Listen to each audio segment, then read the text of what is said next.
না, তুমি আমার কাছে এসো, ঘরে বসে তুমি মুক্তি পেয়ে। হালেলুয়া। দেখুন 10 থেকে কি বলছে, আমরা পড়ি। পড়ো 10 থেকে, ওই 43 অধ্যায় 10 থেকে। সদাপ্রভু ইসরায়েলদের বলেছেন, তোমরাই আমার সাক্ষী ও আমার বেছে নেওয়া দাস, যাতে তোমরা জানতে পারো ও আমার উপর বিশ্বাস করতে পারো আর বুঝতে পারো যে আমি তিনি। 11 থেকে পড়ো। 11 আমি সদাপ্রভু, আমি ছাড়া আর কোনো উদ্ধারকর্তা নেই। আমি প্রকাশ করেছি, উদ্ধার করেছি ও ঘোষণা করেছি, তখন তোমাদের মধ্যে কোনো দেবতা ছিল না। এই বিষয়ে তোমরাই আমার সাক্ষী। আমি সদাপ্রভু এই কথা বলেছি, আমি ঈশ্বর, হ্যাঁ, প্রথম থেকেই আমি তিনি, কেউ আমার হাত থেকে রক্ষা করতে পারে না। আমি কাজ করলেই কেউ তা বাতিল করতে পারে না।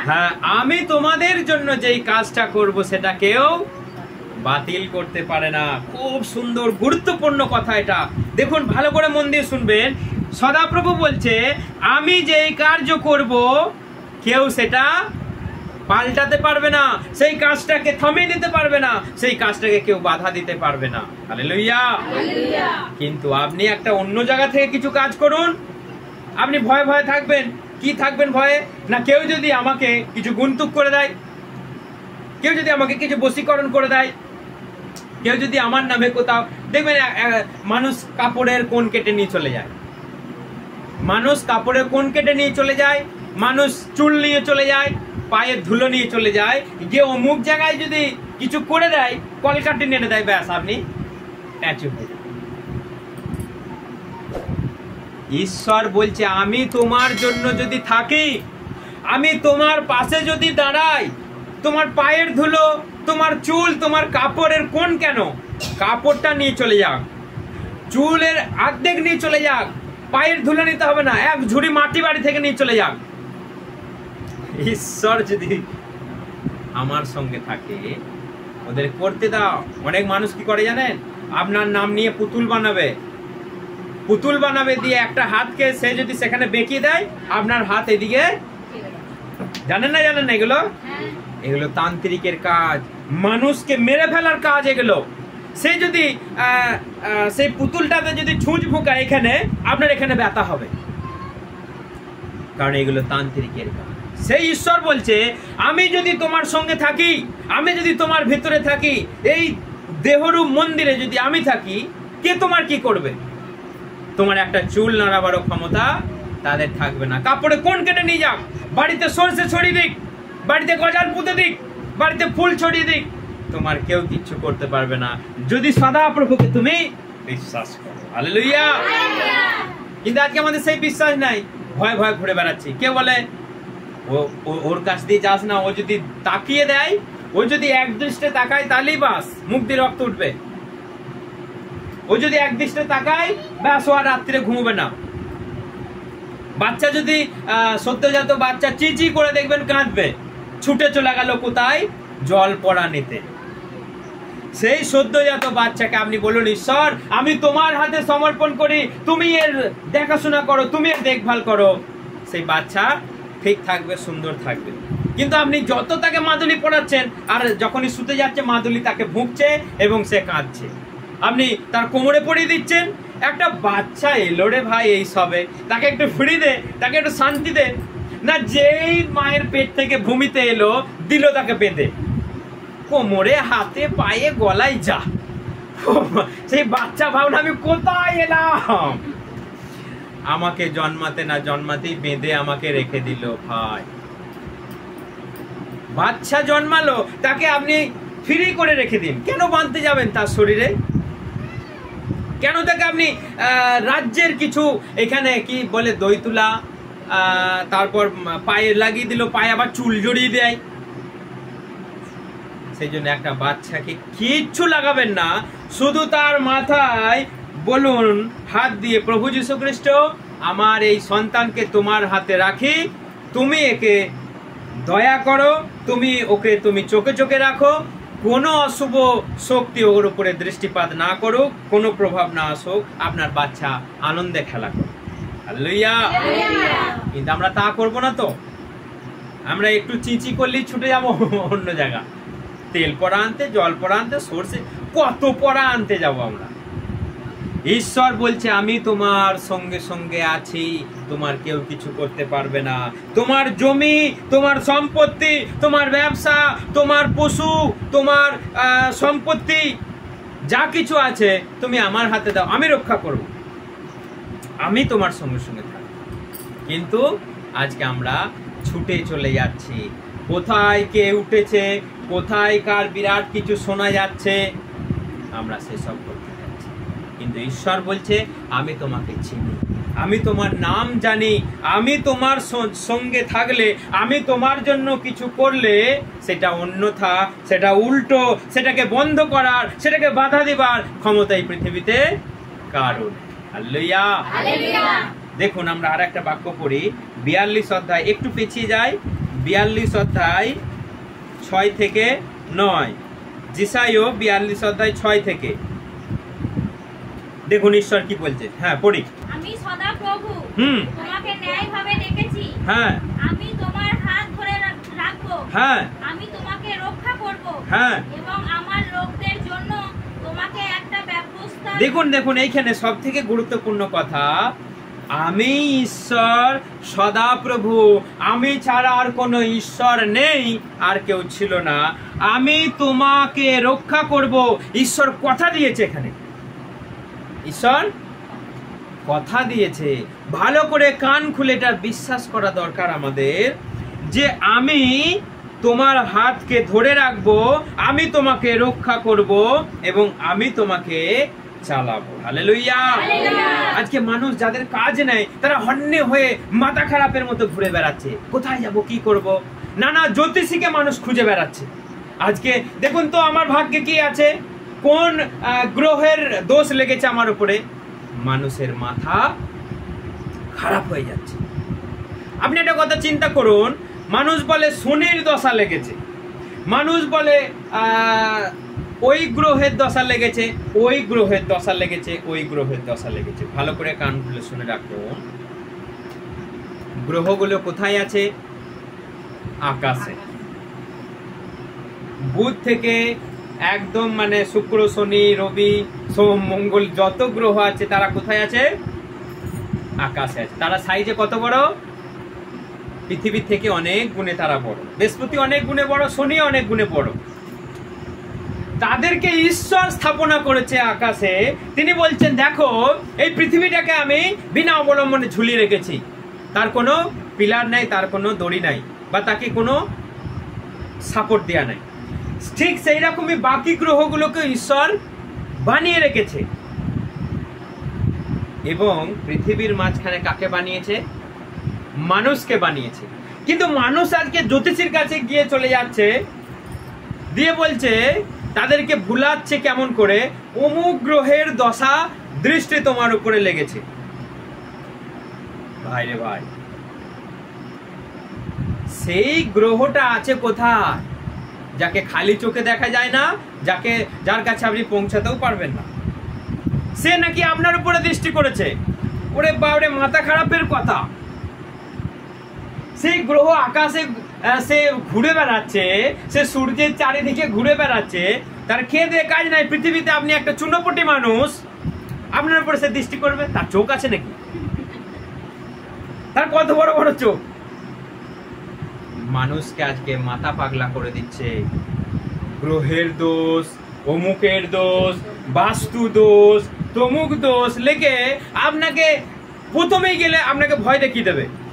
প্রথমেই গেলে আপনাকে ভয় দেখিয়ে দেবে, বলছে এই হয়েছে, তাই হয়েছে।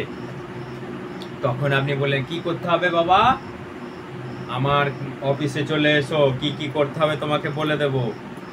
দিয়ে অফিসে আপনি ভয়ে ভয়ে চলে গেলেন, বাবা কি হয়েছে? তোমার বাড়িতে দোষ লেগেছে, তোমার বাড়িতে এই করতে হবে, এইটা দিচ্ছি বাড়ির সামনে ঝুলিয়ে রাখো, দেখবে সব দোষ ঈশ্বর আকাশ এই মন্ডল বানালো, যে ঈশ্বরের হাতে আছে সব কিছু, যে ঈশ্বর বলছে আমি বসে আছি পৃথিবীর সীমাচক্রের উপরে, সেই ঈশ্বর আমাদেরকে বানালো, যে ঈশ্বর বলছে আমি তোমাকে রক্ষা করব, আমি তোমাকে হাত ধরে চালাবো, আমরা সেই ঈশ্বরের দিকে দৃষ্টি করছি না, আমরা সেই ঈশ্বরের প্রতি ছুটে যাচ্ছি না, আমরা চলে যাচ্ছি মাদুলি পড়তে, আমরা চলে যাচ্ছি লেবু লঙ্কা ঝুলাতে। লেবু আর লঙ্কা ঝুলালে আপনার দোষ কেটে যাবে? সেই জন্য ঈশ্বর বলছে তোমরা আমার কাছে এসো। লেবু লঙ্কা কিনতে গেলেও টাকা লাগে, একটা লেবুর দাম 5 টাকা। ঈশ্বর বলছে সেই টাকাটাও লাগবে না, তুমি আমার কাছে এসো, বিনামূল্যে তুমি মুক্তি পেয়ে। Hallelujah, hallelujah, hallelujah. সেই ঈশ্বরকে আমাদের জানতে হবে। আমরা আরেকটা বাক্য দেখি, যারা আমি যেইগুলো বললাম, যাদের মধ্যে রোগ, যাদের মধ্যে বাচ্চা নাই, যাদের মধ্যে কাজ নেই, যারা আত্মহত্যার প্রবণতা, যাদের মধ্যে, যাদের পরিবারে স্বামী স্ত্রীর মধ্যে ভাব নেই, শান্তি নেই, পরস্পরে মুখ দেখা দেখি নেই, ঈশ্বর তাদের জন্য সেই বাড়িতে বলছে তোমরা আমার কাছে এসো। দেখুন ঈশ্বর কি বলছে, আমরা 41 বার করি, 41 অধ্যায় 9 পড়ি আমরা।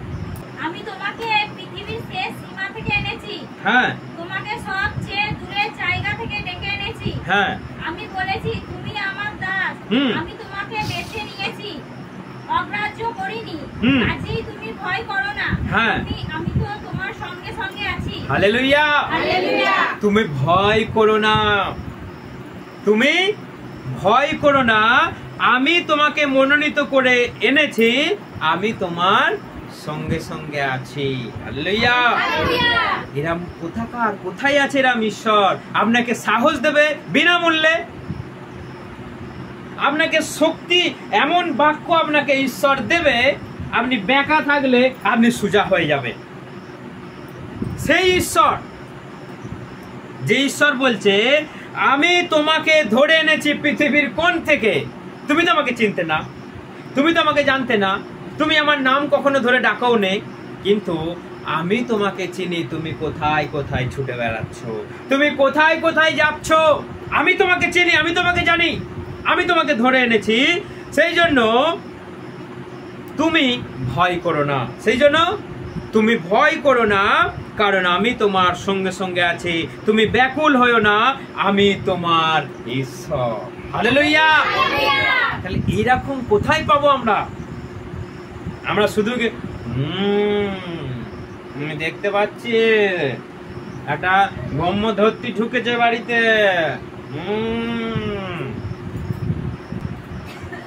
আমরা কোথায় যাচ্ছি? কোথায় যাচ্ছি আমরা? যে ঈশ্বর বলছে আমি তোমার সঙ্গে সঙ্গে আছি, তুমি ভয় করো না, তুমি আমাকে ডাকো, আমাকে বিশ্বাস করো, আমি তোমার সঙ্গে সঙ্গে আছি। তাহলে এরকম ভালোবাসার ঈশ্বর, তিনি এত খুল্লাম খুল্লা আমাদেরকে বলেছে যে তুমি ভয় করো না, আমি তোমার সঙ্গে সঙ্গে আছি। কে বলবে?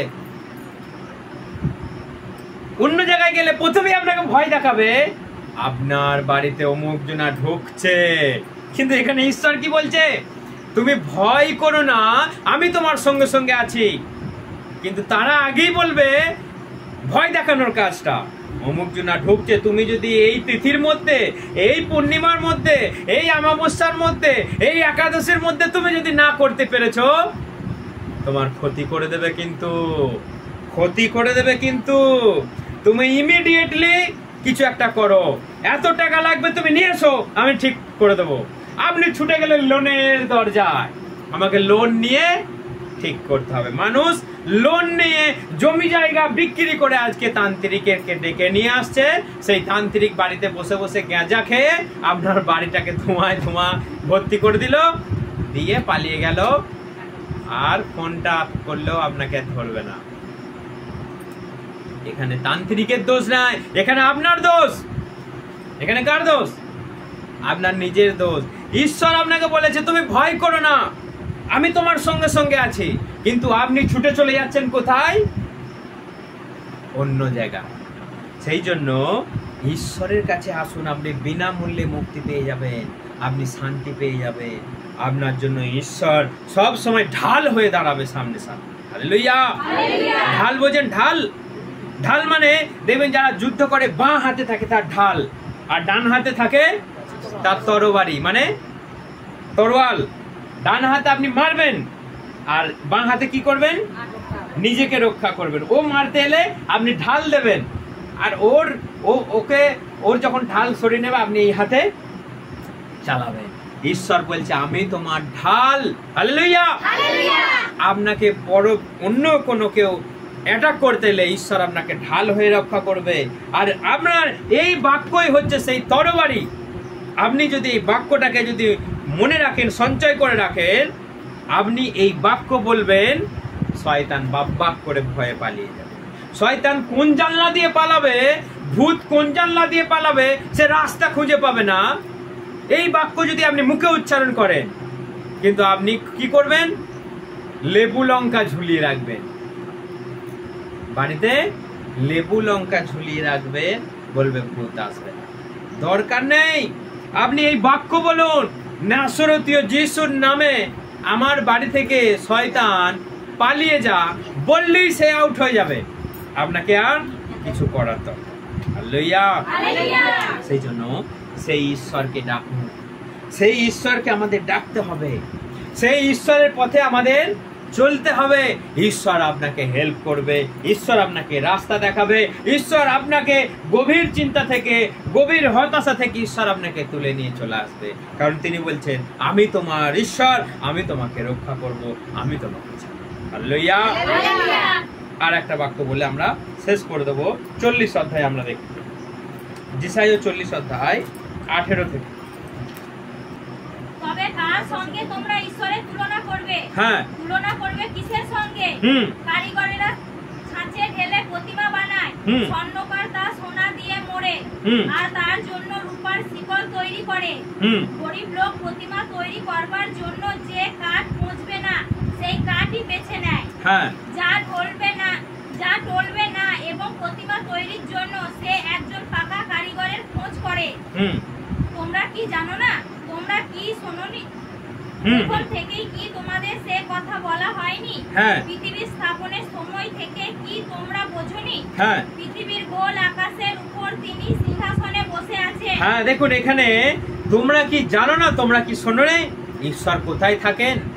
এই পৃথিবীর সীমা চক্রের উপরে, মানে পৃথিবী এই গোল, তার উপরে তিনি বসে আছে। সেই ঈশ্বর বলছে আমি তোমাদেরকে মনোনীত করেছি। দেখুন আমরা 23 পড়ি। তিনি রাজাদের ক্ষমতা শূন্য করেন, আর এই জগতের শাসনকর্তাদের আশার জিনিসের মতো করেন। ঠিক আছে, আমরা 28 পড়ি। 28 তোমরা কি জানো না? তোমরা কি শোনোনি? সদা প্রভু, যিনি চিরকাল স্থায়ী ঈশ্বর, যিনি পৃথিবীর শেষ সীমার সৃষ্টিকর্তা, তিনি দুর্বল হন না, ক্লান্তও হন না, তার বুদ্ধির গভীরতা কেউ মাপতে পারে না। তিনি দুর্বলদের শক্তি দেন, আর শক্তিহীনদের বল বানিয়ে দেন। হালেলুয়া। দেখুন সেই ঈশ্বর যিনি যে ক্লান্ত হয়ে যায় তাকে শক্তি যোগায়, আর তিনি কখনো ক্লান্ত হন না, তিনি কখনো এক জায়গায় বসে নেই, তিনি কখনো শক্তিহীন হন না, এবং তার বুদ্ধিকে কখনো পরিমাপ করা যায় না, তার বুদ্ধিকে কখনো জানা যায় না। সেই ঈশ্বরকে ডাকুন, সেই ঈশ্বরের পথে চলুন। আপনাকে কেউ বোকা বানাতে পারবে না, আপনার কাছ থেকে কেউ মেরে নিতে পারবে না, আপনাকে কেউ ঠকাতে পারবে না, আপনাকে কেউ বিপথে পরিচালনা করতে পারবে না। সেই ঈশ্বরকে আমাদের ডাকতে হবে। যখন আমরা ক্লান্ত হয়ে পড়ি তিনি আমাদেরকে শক্তি দেন, যখন আমরা শক্তিহীন হয়ে পড়ি, দুর্বল হয়ে পড়ি, তিনি আমাদেরকে শক্তি দেন, এবং তার শক্তি আমাদের দুর্বলতায় প্রকাশ পায়। যখন আমরা দুর্বল হয়ে পড়ি তার শক্তি আসে, আমরা সাহস পাই, শক্তি পাই, তখনই বুঝতে পারি যে তিনি আমাদের সঙ্গে সঙ্গে আছেন। হালেলুয়া। এরকম অনেক সাক্ষ্য আমাদের আছে। ঈশ্বর আমাদেরকে এইভাবে সাহস দেয়, শক্তি দেয়, আমাদেরকে পরিচালনা করে। সেই জন্য স্বয়ং ঈশ্বরকে ডাকুন, এই হৃদয় মন্দিরে তাকে জায়গা দিন। ঈশ্বর আপনাকে সারাটা জীবন পরিচালনা করবে। যতদিন না আপনি মৃত্যুকে বরণ করছেন, মৃত্যুর দিন পর্যন্ত তিনি আপনার সঙ্গে সঙ্গে থাকবে এবং মৃত্যুর পরেও অনন্তকাল আপনার সঙ্গে সঙ্গে থাকবে। সেই ঈশ্বরকে আমাদের ডাকতে হবে, সেই ঈশ্বরের পথে চলতে হবে এবং মানুষের কান ভোলানো, মন ভোলানো গল্প ছেড়ে, মানুষকে ভাঁওতাবাজি দিয়ে টাকা পয়সা লুটপাটের জায়গা ছেড়ে আপনি ঈশ্বরকে ডাকুন। ঈশ্বর আপনাকে বিনামূল্যে মুক্তি দেবে, 1 টাকাও আপনার কাছ থেকে নেবে না। ঈশ্বর আপনাকে শান্তি দেবে। এই বাক্যর মধ্য দিয়ে ঈশ্বর সকলকে আশীর্বাদ করুক, সকলকে আরো সাহস দিক, আমরা সেটাই প্রার্থনা করি। যারা শুনছেন, যারা শুনবেন, ঈশ্বরকে ডাকুন, আপনার জীবন শান্তিময়। হালেলুয়া, জয় যিশু। আসুন আমরা সবাই প্রার্থনা